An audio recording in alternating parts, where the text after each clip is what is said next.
Antes de nós darmos início à palavra que está inundando meu coração para compartilhar com vocês nesta noite, quando eu cheguei aqui, quando eu entrei aqui, o Espírito de Deus falou ao meu coração uma palavra simples, mas para deixar para vocês nesta noite.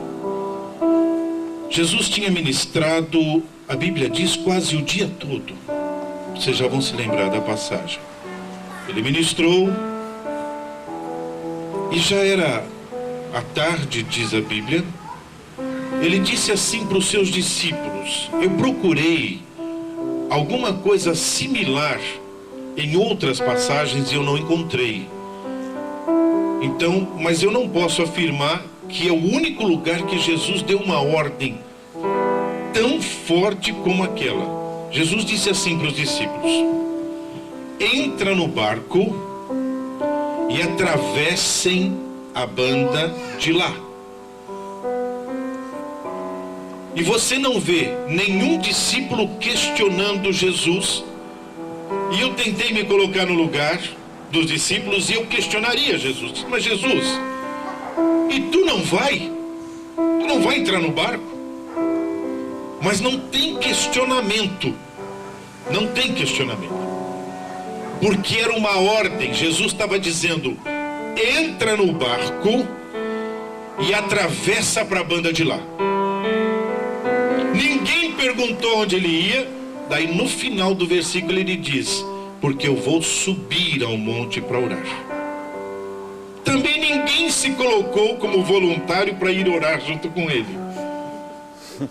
Esses detalhes, eles chamam a minha atenção.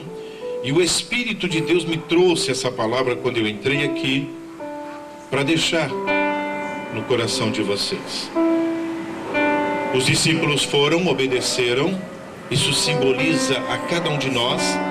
Há momentos, escute, irmãos, que parece que Jesus nos deixou sozinhos. Há lutas que vêm sobre a nossa vida, parece que ninguém nos ouve, parece que ninguém nos entende.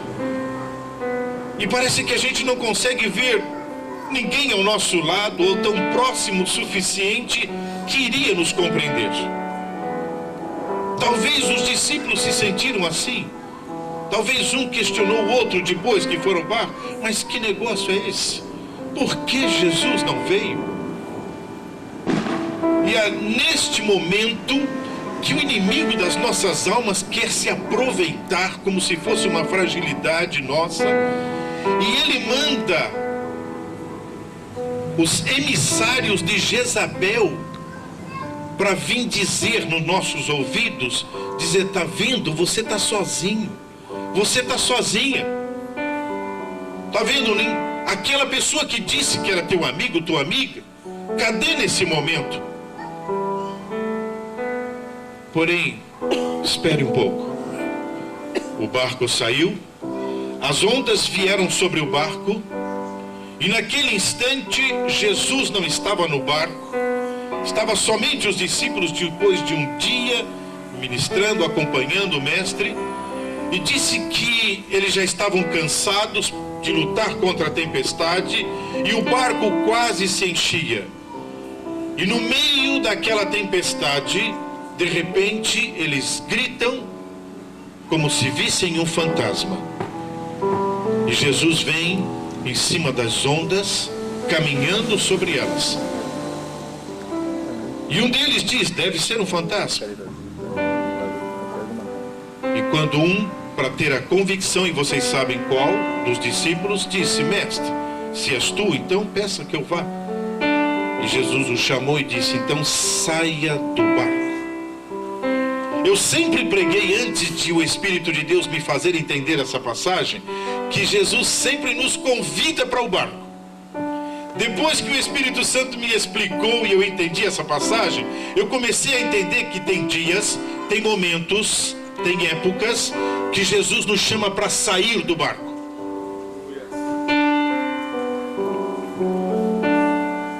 E a palavra que Jesus colocou em meu coração para deixar como um bálsamo para todos que estão aqui nesta noite Às vezes Jesus nos chama para sair do barco do conforto.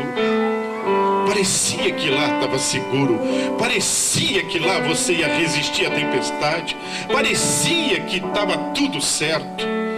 Jesus, que nos ama, há momentos que Ele vem sobre as ondas que estão nos incomodando e Ele diz: saia do barco de conforto, saia desta situação dizendo: vou fazer o quê? Eu não vou pedir perdão para aquela pessoa, foi ela que me feriu. Saia do barco do conforto e quebre as barreiras e vai lá pedir perdão.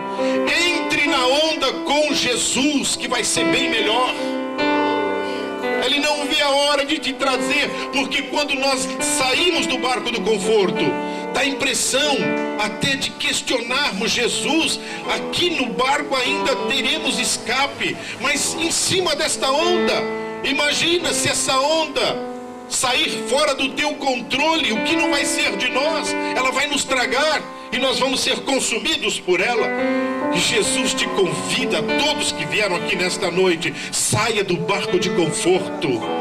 Eu tenho feito isso nos últimos meses e tem sido tremendo. Estou ministrando isso diante da minha família, que é testemunha. Tive que pegar o meu carro e ir a Joinville para pedir perdão para uma pessoa que eu tinha dito para o meu filho: vocês vão me levar para o túmulo, mas eu nunca vou lá pedir perdão àquela pessoa. E eu estava orando de madrugada e o Espírito de Deus disse: como você quer ministrar sobre perdão, se nem você tem coragem de abrir o seu coração para ir lá pedir perdão? E aí eu chamei a minha esposa e disse: não dá mais, eu tenho que ir lá. E foi quando Deus preparou tudo, e no caminho ela nem olhava para mim, minha esposa do meu lado, ela nem olhava para mim.